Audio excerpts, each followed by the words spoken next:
Samantha and Naga Chaitanya இவங்க 2 பேருக்கு இடையிலான டிவோர்ஸுக்கு முக்கியமான காரணம் போதை பழக்கம் அப்படின்னு சொல்லி காங்கிரஸ் கட்சியினுடைய தெலுங்கானா மினிஸ்டர் கொண்டா சுரேகா ஓப்பன் ஸ்டேட்மெண்ட்டாக மீடியா முன்னாடி தெலுங்கானா முன்னாள் முதலமைச்சர் கே சந்திரசேகர ராவோடைய மகன் கேடி ராமாராவ் தெலுங்கு ஃபிலிம் இண்டஸ்ட்ரியில் இருக்கக்கூடிய நடிகைகள் போதைக்கு அடிமையாகிறது, போதை பழக்கத்துக்கு உள்ளாகி அவங்க குடும்பத்தில் பிரச்சனையை உண்டு பண்ணுறது ஹஸ்பண்ட் அண்ட் ஒய்ஃப் டிவோர்ஸ்க்கு காரணமாக இருக்குது அப்படின்னு சொல்லி ஒரு அலிகேஷன் வச்சுருக்காங்க. நாக சைத்தன்ய சமந்தா விடிపోవడానికి காரணம் கேடிஆரே.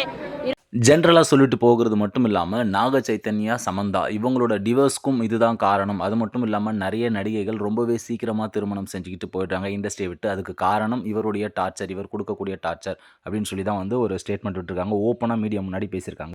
ఆయన ఆ రోజు మత్తు పదార్థాలకు అలవాటు పడి వాళ్ళను కూడా మత్తు పదార్థాలకు అలవాటు చేసి రేవ్ పార్టీలు చేసుకొని మదమెక్కి వాళ్ళ జీవితాలతో ఆడుకొని బ్లాక్ మెయిల్ చేసి వాళ్ళను ఇబ్బంది పెట్టినటువంటి వ్యక్తి కేటీఆర్. இதை எதிர்த்து நடிகர் நாக சைத்தன்யா, நானும் என்னுடைய முன்னாள் மனைவியும் எங்களோட பர்சனல் ரீசனுக்காகவும் எங்களோட தனிப்பட்ட கனவுகளுக்காகவும் மியூச்சுவல் அண்டர்ஸ்டாண்டிங்கில் தான் பிரிஞ்சிருக்கோம். இப்படி தவறாக எங்கள் மேலே பழி சுமத்துறது கொஞ்சம் கூட சரியில்லை அப்படின்னு சொல்லி ரொம்பவே கோவமாக ஒரு அறிக்கை விட்டுருக்காரு.